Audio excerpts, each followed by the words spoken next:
नमस्कार दोस्तों, मैं हेमंत साहू आप सभी का स्वागत करता हूं अपनी इस यूट्यूब चैनल पर। आज जो हम चर्चा करने वाले हैं हमारे ट्रांसपोर्टेशन इन प्लांट का लास्ट पार्ट है, जिसमें हम मुख्यतः चर्चा करेंगे कि स्टोमेटा की ओपनिंग और क्लोजिंग के पीछे क्या मैकेनिज़्म काम करता है तथा वह कौन कौन से कारक हैं जो ट्रांसपिरेशन को प्रभावित कर रहे हैं। तो इस स्टोमेटा की ओपनिंग एंड क्लोजिंग में क्या काम हो रहा है और उसको हम किस नाम से जानते हैं, आप देखिए इस प्रोसेस को हम किस नाम से भी जानते हैं, एक्टिव के प्लस ट्रांसपोर्ट या पोटेशियम पंप थ्योरी के नाम से भी जानते हैं। हम देखते हैं कि यहाँ क्या क्या हो रहा है। तो ये देखिए एक बेसिक स्ट्रक्चर है किसका, स्टोमेटा का। तो पहले स्टोमेटा को देख लेते हैं कि थोड़ा सा वो क्या है। तो आप पाएंगे कि पत्तियों के जो ऊपरी पार्ट होता है, जनरली वहाँ पर स्टोमेटा प्रेजेंट होता है। कुछ पौधों के पत्तियों में होता है, उसके नीचे भाग में स्टोमेटा प्रेजेंट होता है। तो मुख्यतः जो होता है वो ऊपरी पार्ट में स्टोमेटा प्रेजेंट होता है।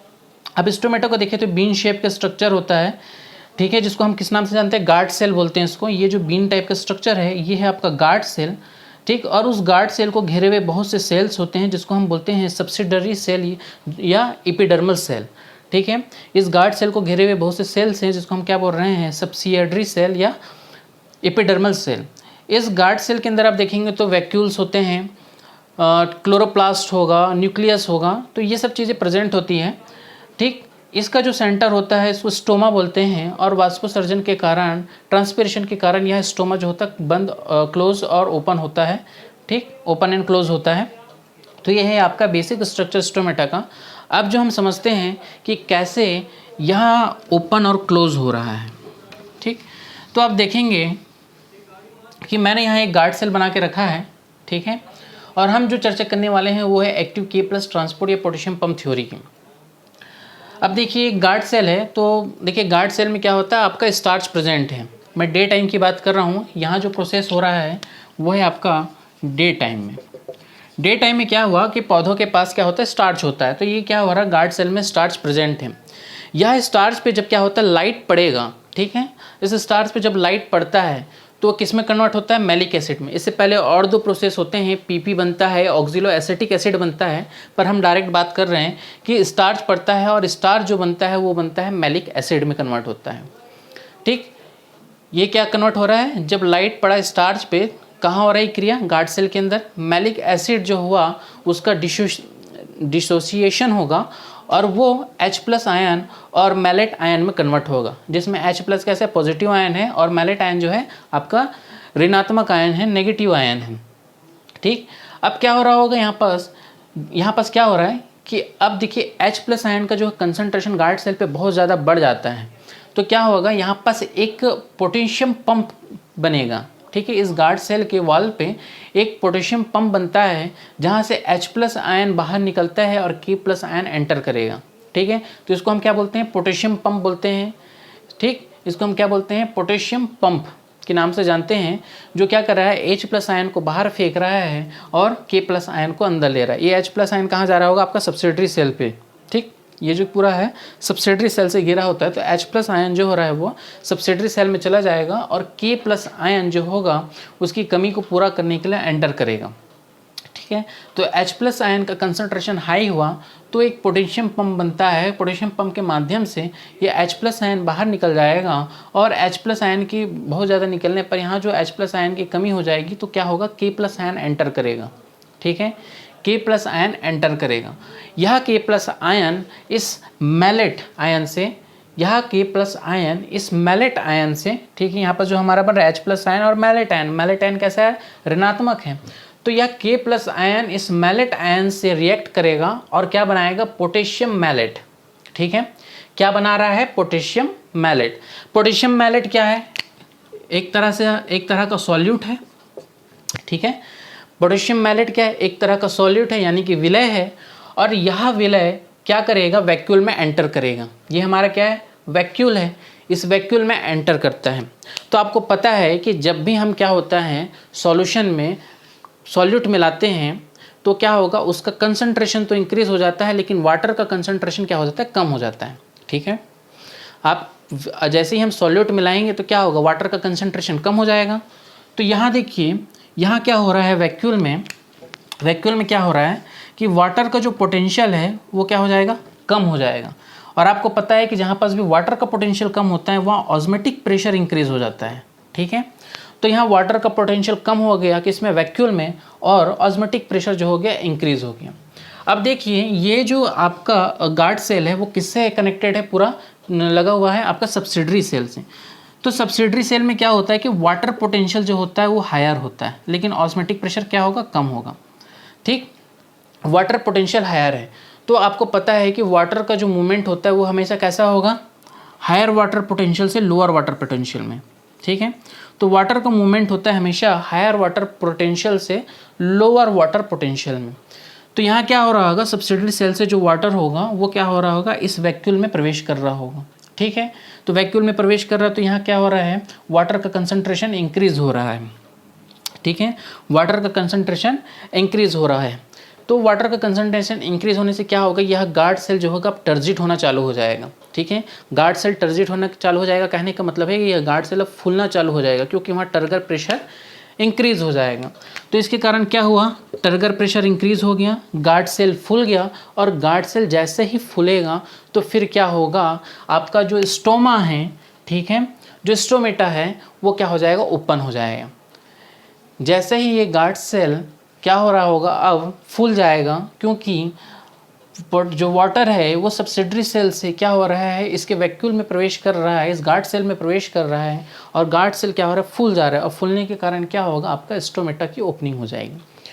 ठीक, स्टोमेटा की ओपनिंग हो गई, स्टोमेटा की ओपनिंग हो गई, और क्या हुआ, आपका जलवाष्प जो है वातावरण में चला गया। ठीक है, तो जलवाष्प कहाँ चला गया, वातावरण में चला गया। तो यहाँ जो प्रोसेस होता है वो कौन सा होता है, स्टोमेटा के ओपनिंग के कारण जलवाष्प का वायुमंडल में विलय होना डिफ्यूजन प्रोसेस है। ठीक है, कैसा प्रोसेस है, डिफ्यूजन, हायर कंसंट्रेशन से लोअर कंसंट्रेशन में चला गया ये। ठीक है, तो विसरण क्या हो रहा है, जलवाष्प का वायुमंडल में मिलना ही क्या, आपको कौन सा प्रोसेस हो रहा है यहाँ पास, डिफ्यूजन। बिल्कुल याद रखिएगा, जड़ से जब पानी अवशोषित हो रहा है तो वहाँ ऑस्मोसिस होता है, और जलवाष्प का वातावरण में विलय होना क्या होता है, डिफ्यूजन प्रोसेस होता है। तो एक तो ये हो गया। क्वेश्चन एक आया था कि स्टोमेटा की ओपनिंग एंड क्लोजिंग में कौन सा आयन काम करता है, तो आपको क्वेश्चन क्या था, वो कौन सा आयन होगा, पोटेशियम आयन। पोटेशियम आयन के कारण ही क्या हुआ, आपका मैलेट आयन से वो रिएक्ट किया, और पोटेशियम मैलेट बनाता है जो कि एक सॉलिड होता है, और सॉलिड जब इस वैक्यूल में प्रवेश करता है तो वहाँ वाटर का पोटेंशियल कम हो जाता है, और वाटर का पोटेंशियल कम होता है तो क्या होगा, आपके सब्सिडरी सेल में जहाँ पास वाटर का पोटेंशियल ज़्यादा होता है वहाँ से वाटर इस वैक्यूल में एंटर करेगा, और आपका गार्ड सेल टर्जिट हो जाएगा, और टर्जिट होने के कारण आपका स्टोमेटा ओपन हो जाएगा। तो ये था आपका डे टाइम में इस तरह से क्या होता है, आपका स्टोमेटा ओपन होता है। ठीक, तो लाइट पड़ा स्टार्च पे, स्टार्च से मैलिक एसिड, मैलिक एसिड से H+ आयन, और मैलेट आयन, H+ आयन जो होगा सब्सिडरी सेल में चला गया, और K+ आयन एंटर करेगा, और इस K+ आयन इस मैलेट आयन से रिएक्ट करेगा, और मैलेट आयन से रिएक्ट करने के बाद फिर उस सॉल्यूट जो होता है वो क्या करेगा, वाटर पोटेंशियल को कम करेगा यहाँ, और फिर वाटर आएगा और टर्जिड होगा और स्टोमेटा ओपनिंग हो जाएगा।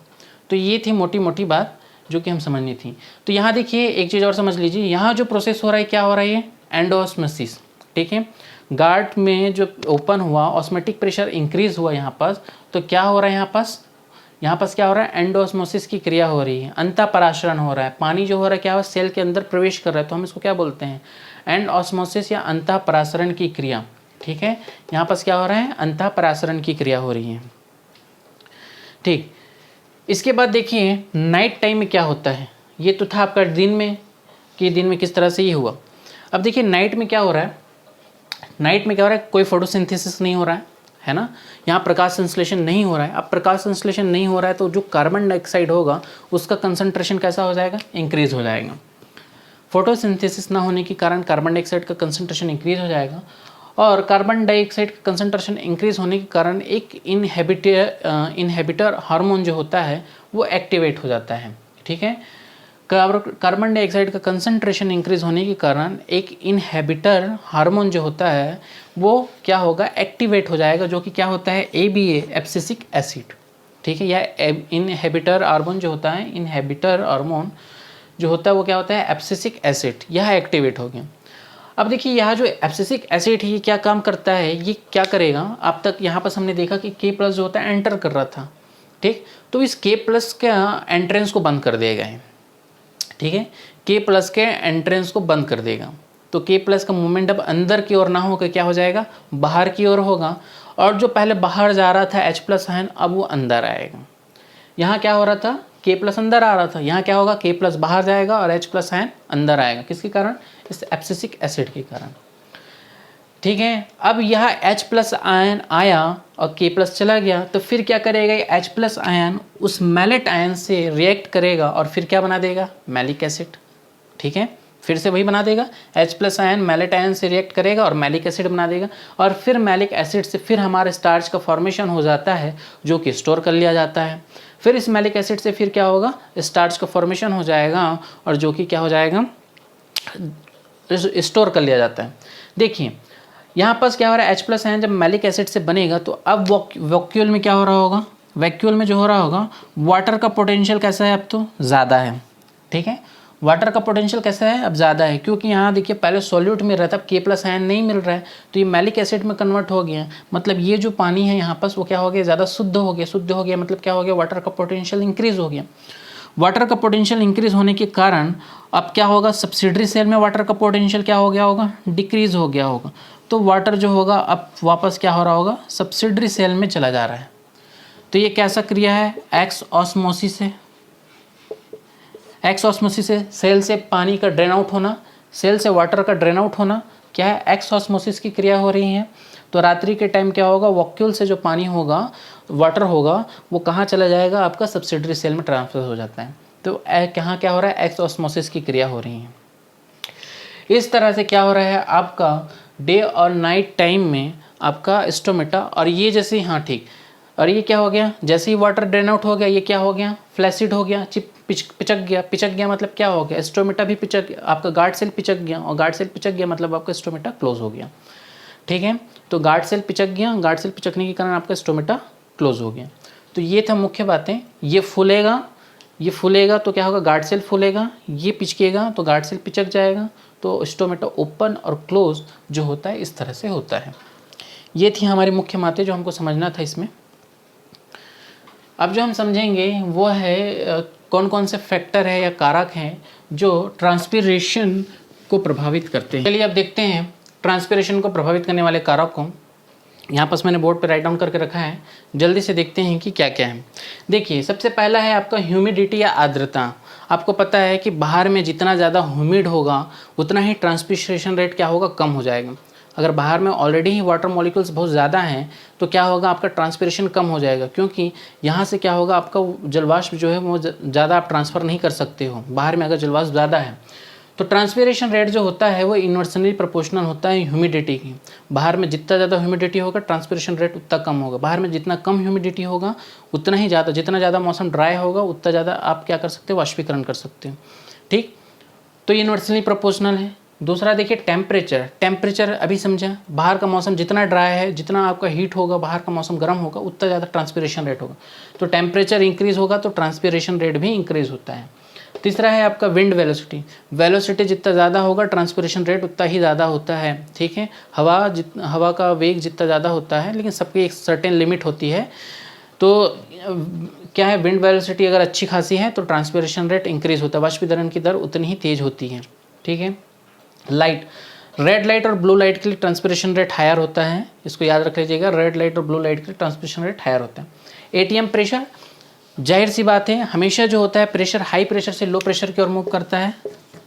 ठीक है, हाई प्रेशर से लो प्रेशर की ओर मूव करता है, तो आपको एटीएम का प्रेशर कम होना चाहिए ताकि ट्रांसपिरेशन रेट इंक्रीज हो सके। एटीएम का प्रेशर कम होना चाहिए ताकि क्या हो सके, ट्रांसपिरेशन रेट इंक्रीज हो सके। तो ये मुख्य बातें हैं फैक्ट जो ट्रांसपिरेशन को प्रभावित करती है, ट्रांसपिरेशन दर को प्रभावित करती है। तो बस इतना ही था।